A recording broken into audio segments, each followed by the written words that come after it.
Bom, eu vou falar então sobre um problema muito comum. Eu sou estudante de filosofia da religião, né? Minha dissertação foi na área de filosofia da religião, e meu doutorado também está sendo. Esse tema que eu vou abordar aqui hoje é um tema que, digamos, é daquelas coisas que sobram da dissertação e que a gente tem vontade de voltar, mas não cabe na dissertação. Então, isso aqui é uma rebarba da minha dissertação, que, inclusive, eu pretendo depois transformar num artigo, né? Da minha tese. A minha tese mesmo é um assunto bem diferente, mas eu volto, então, a alguns assuntos da minha dissertação, e eu trato de um problema bastante conhecido na área de filosofia da religião, que é do problema entre o conflito entre presciência divina e livre-arbítrio, né? Então, eu vou explicar aqui esse problema e eu vou apresentar uma das propostas de solução desse problema que vem dessa teoria, né, filosófica da religião, que é o teísmo aberto, tá? E aí, com base nisso, eu vou mostrar como que isso é embasado nessa teoria e alguns problemas que eu pude detectar nessa mesma teoria, tá? Bom, para começo de conversa,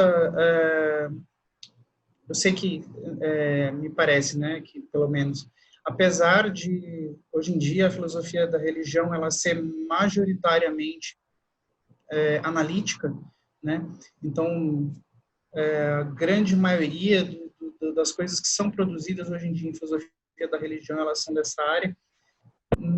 O pessoal nos congressos, nos encontros que tem de filosofia analítica, é muito raro você ver alguém da filosofia da religião, né? Então, eu vou colocar alguns pressupostos aqui, só para, digamos assim, a gente não ficar preocupado com algumas coisas que, se eu tiver que voltar, não faz sentido ficar voltando nelas. Então, algumas delas, alguns pressupostos são, como a gente está falando de uma teoria que é teísta, então, para ela, Deus existe. Então, isso está dado, tá? Não vou entrar nesse mérito da questão, se Deus existe ou não, tá? E esse Deus é o Deus que a gente está falando das religiões abraâmicas, né? Então, o que eu falo é essa teoria do teísmo aberto, ela serve para analisar as religiões abraâmicas, né? A concepção de Deus dentro dessas religiões e não outras, tá?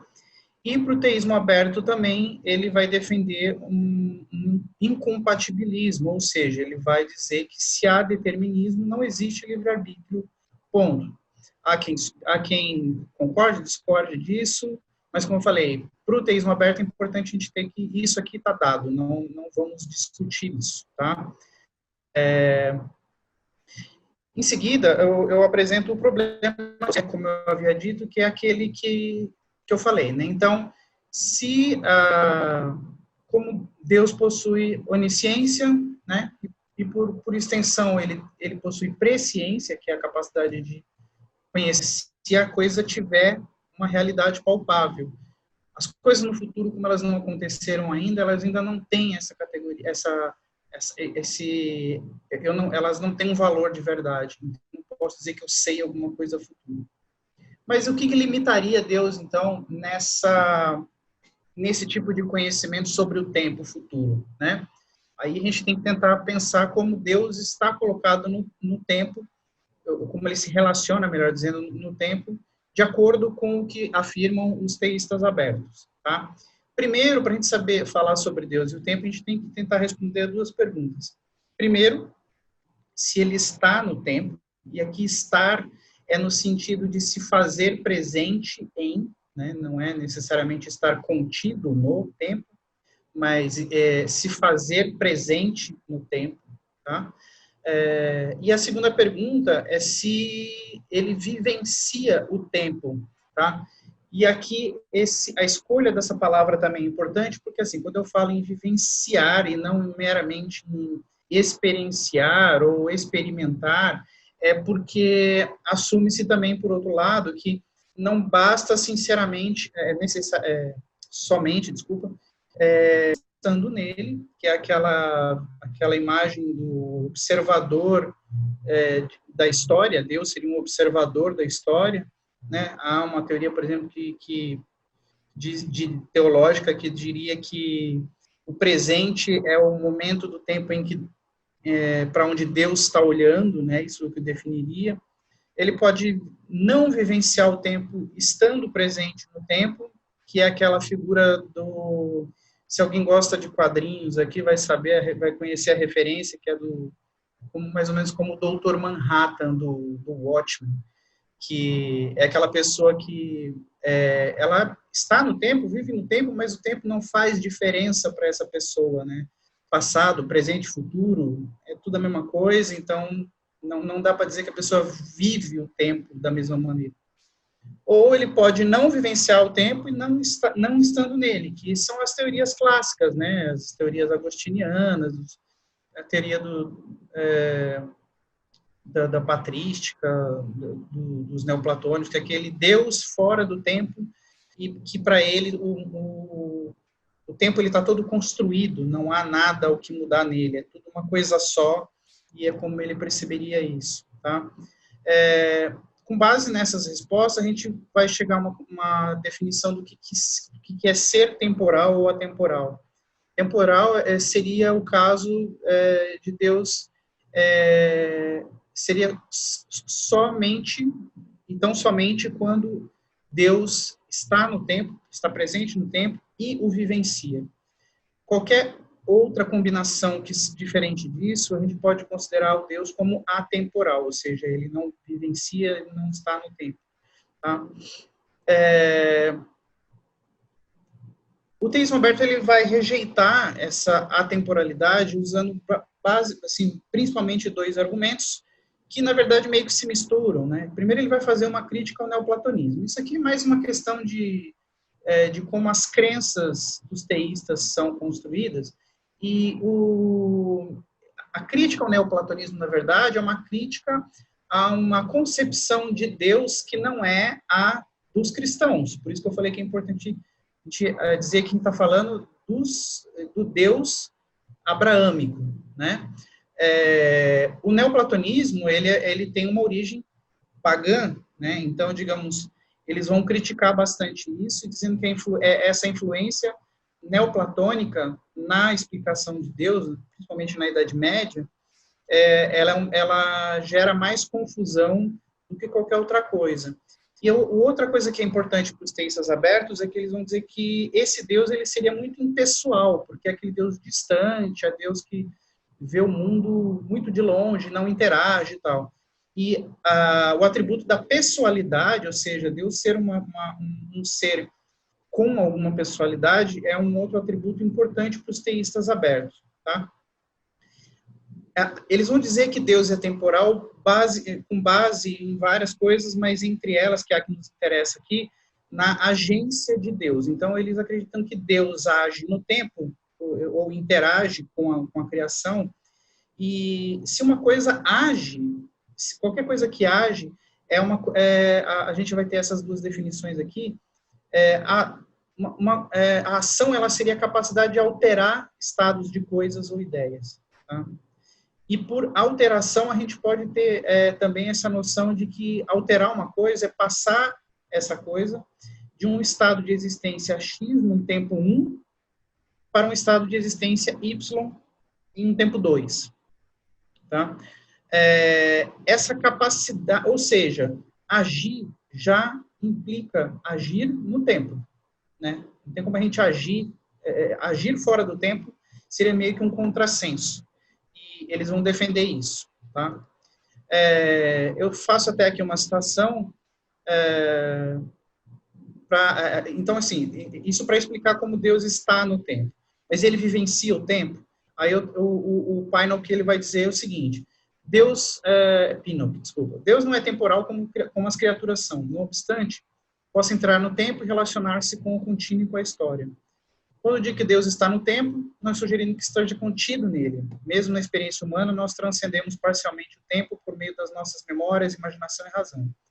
A transcendência de Deus sobre o tempo é extensamente mais perfeita que a nossa. Em termos positivos, o Criador do tempo e do espaço é também aquele que mais perfeitamente vencia o tempo. Ou seja, o que vai ser defendido? Que Deus é tanto transcendente quanto imanente, mas isso quer dizer, ao contrário do que se possa imaginar, ele não só vivencia o tempo, como ele vivencia de maneira muito mais intensa do que nós, porque a sua percepção seria muito superior à nossa. Quanto tempo eu ainda tenho? Desculpa, eu esqueci teu nome aqui. Tá, obrigado. Algumas críticas, então, que eu faço ao teísmo aberto. A primeira é de que Deus poderia... Tá, ok. Então, Deus está no tempo, Deus vivencia o tempo, e a onisciência de Deus vai nos dizer que ele conhece aquilo que é logicamente possível de ser conhecido. Só que aí, as críticas que eu faço, né? Uma, de que assim, ok, eles vão afirmar que Deus pode modular, mesmo que eles saibam que exista o futuro, Deus poderia escolher não limitar o seu próprio poder para permitir que o homem tivesse livre-arbítrio, tá? A pergunta é, isso é possível, digamos assim, uma vez que Deus é onisciente, e se existe futuro, será que é possível que ele consiga fazer isso? Porque uma coisa é limitar poder, outra coisa é limitar conhecimento. Se Deus sabe tudo que é passível de ser conhecido, e se ele fizesse um movimento desse, a gente chegaria a uma contradição enorme, que é a de que Deus sabe que não sabe alguma coisa, por exemplo, né? E mesmo que ele não pudesse acessar diretamente o futuro, ele sendo infinitamente inteligente, não seria possível a Deus, por exemplo, simplesmente calcular o que vai acontecer, né? Porque nós pensamos em termos probabilísticos, mas Deus, sendo conhecedor de absolutamente todos os dados que podem ser conhecidos e conhecendo todo o passado e todo o presente e a natureza do homem e o caráter das pessoas, etc., etc., talvez ele pudesse, com base nesses dados, calcular o que vai acontecer e com uma precisão enorme, absurda, se não infalível. Isso é uma dúvida que eu tenho, não tenho como afirmar uma coisa ou outra. Quanto à onisciência, mesmo aceitando aquela definição proposta, parece não ficar muito claro o que é esse logicamente possível, né? Então, o Inwagen, ele vai falar aqui nessa minha citação, não vou ler, mas eu vou resumir, que assim, é difícil entender o que é uma coisa, uma impossibilidade lógica. O que é exatamente uma impossibilidade lógica, né? Uma coisa logicamente, se ela não é logicamente impossível, então ela é logicamente possível, né? Ele, inclusive, ele dá um exemplo da geometria em que não, digamos assim, até não é possível, usando determinados mecanismos, você tripartir um ângulo, por exemplo, né? Isso significa o quê? Que aquilo seja impossível, porque você não consegue fazer aquilo usando aquelas ferramentas lógicas que foram disponibilizadas? Não, isso quer dizer apenas que aquela lógica é insuficiente. Durante 25 séculos, o que predominou foi a lógica aristotélica. Hoje, nós sabemos que não há um único tipo de lógica, né? E quais lógicas fariam sentido para Deus? Então, para tentar, agora, para fechar, eu vou resumir o que já foi falado e para ver o que dá para afirmar sobre o teísmo aberto. Então, o problema são esses 4 pontos que eu apresento aqui nesse argumento, né?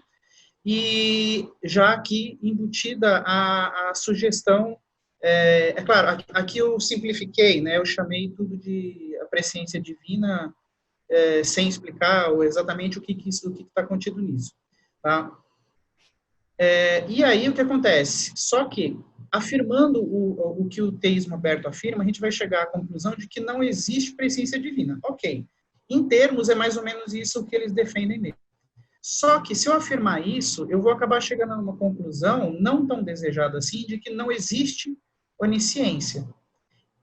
E, por consequência, eu chegaria, inclusive, à conclusão de que Deus não existe, né? Que aí sim seria impossível dentro de uma teoria teísta. O que o teísmo aberto ele faz? Ele vai dizer que não que se há onisciência, então há presciência divina. Ele vai dizer que há onisciência, mas não há presciência divina.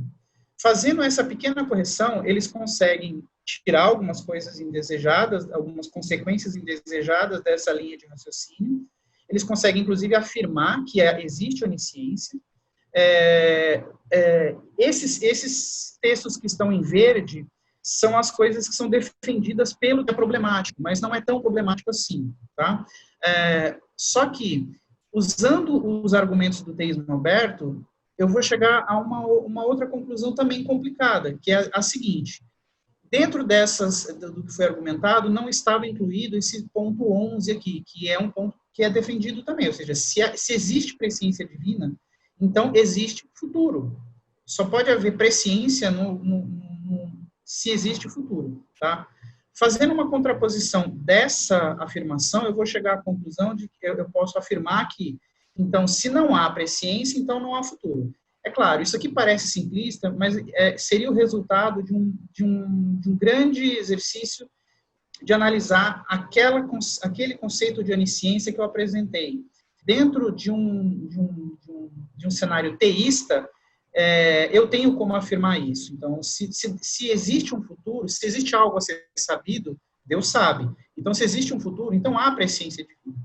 Tá? E aí eu chego nessa contraposição. Só que, afirmando isso, eu vou chegar à conclusão de que, então, o tempo necessariamente não pode existir para que esse cenário do teísmo aberto faça sentido. Né? Ou seja, para que a teoria do teísmo aberto se sustente, não é suficiente apenas defender a natureza temporal de Deus, ou a sua onisciência limitada ao que é logicamente possível. Mas chega-se a uma conclusão de que é preciso eliminar totalmente o futuro dessa formulação. Não há como afirmar o teísmo aberto, dentro do que eles próprios defendem, afirmando, ao mesmo tempo, que existe futuro. É complicado, como eu falei, mas não é impossível de defender. Né? Essa defesa aí teria que ser feita num outro momento e as críticas a isso também teriam que ser feitas num outro momento. Tá? É possível, mas é um cenário bastante complicado. Tá? Então, mais ou menos era isso mesmo que eu tinha para apresentar. Desculpa ter estourado o tempo. Aqui algumas referências que eu utilizei e é isso. Muito obrigado. Muito obrigado, Cristiano.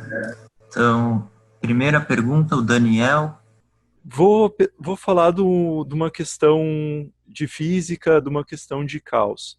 Você tem o pêndulo duplo, esse é um pêndulo que ele é sensível às condições iniciais do problema, ou seja, um pequeno desvio das condições iniciais provoca uma grande alteração lá num tempo muito grande. Por conta desse tipo de... E nota que o pêndulo duplo, ele tem uma mecânica muito determinista. É um pêndulo colocado em outro e sem atrito, numa condição muito idealizada. Mesmo assim, tu não tens como prever o comportamento futuro desse sistema por um tempo muito grande. O que parece dificultar a questão de um determinismo. Assim, vamos supor que Deus soubesse todas as condições do passado e do presente.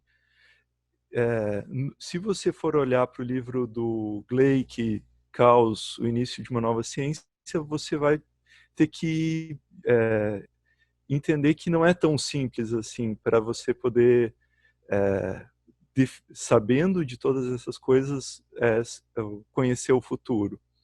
Então, eu não sei,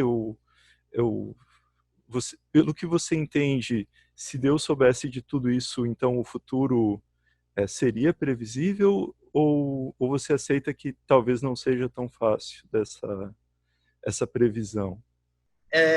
Obrigado, Daniel, pela pergunta. É realmente uma coisa, algo que na verdade né, uma segunda parte, um desdobramento desse assunto que eu estou tratando aqui hoje, é justamente as possibilidades de conhecimento de Deus, dado o que a gente o que os teístas afirmam que ele conhece ou desconhece, né? Então, assim,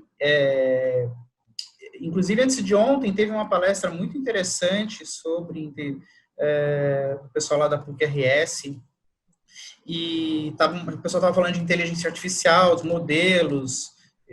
Inclusive, eu mudei minha apresentação com base numa pergunta que eu fiz acho que é Nicolas o nome do rapaz, porque, digamos assim, realmente é uma coisa que está meio em aberto.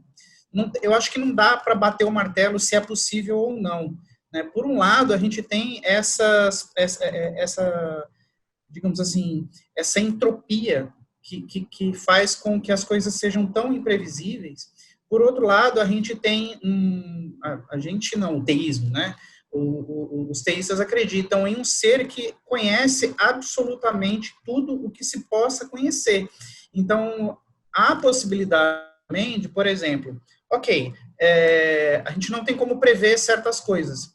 A gente não tem como prever muitas coisas porque, por exemplo, nós não temos como saber todos os dados que são passíveis de serem conhecidos, entende?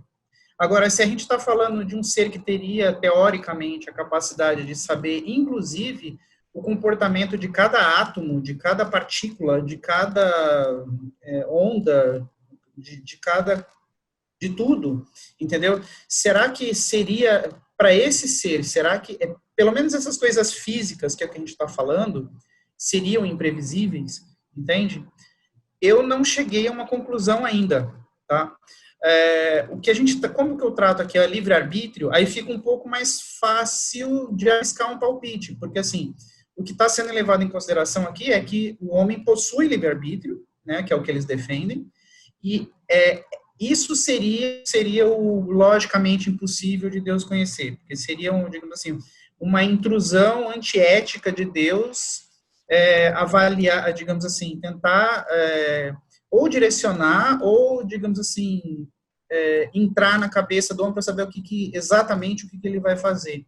E isso seria, então, para Deus, teoricamente, um problema. Mas na questão das coisas físicas, eu ainda não cheguei a uma conclusão. Pode tanto ser uma coisa quanto outra. E atualmente eu meio que estou mudando de ideia, estou achando que mesmo isso tem lá o seu grande grau de improbabilidade de ser possível de ser conhecido. Acho que eu me alonguei demais na resposta e eu não sei se eu te respondi, mas... Tem a pergunta da Bárbara, né? Isso, da Bárbara. Ela escreveu: Oi, Cristiano, obrigada pela sua fala. Eu gostaria de ouvir mais sobre a diferença entre experiência e vivência. Claro.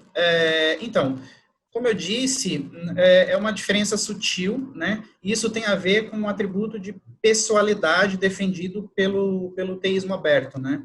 Não só o teísmo aberto defende na verdade, a pessoalidade ela é amplamente defendida pela maioria dos pensadores, dos teólogos e dos filósofos da religião, que são teístas, né? Que Deus é uma pessoa, ou se não é uma pessoa, pelo menos é um ser dotado de pessoalidade, né? E é muito diferente de falar a respeito de algo, experimentar a passagem do tempo especificamente e vivenciar essa passagem do tempo, né? Então, quando a gente fala meramente de experimentar a passagem do tempo, a gente pode estar falando de alguma coisa que seja totalmente passiva, né?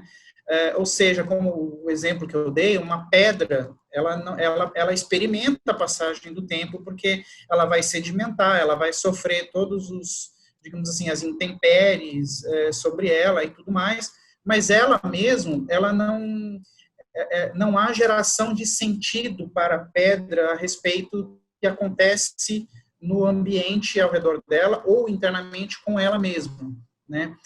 Já um ser dotado de inteligência, de racionalidade, ele consegue gerar sentidos a respeito dele próprio e do mundo. E daí essa diferença entre você meramente ou algo, né, alguém ou algo meramente experimentar a passagem do tempo, ou você efetivamente e ativamente vivenciar aquela passagem do tempo.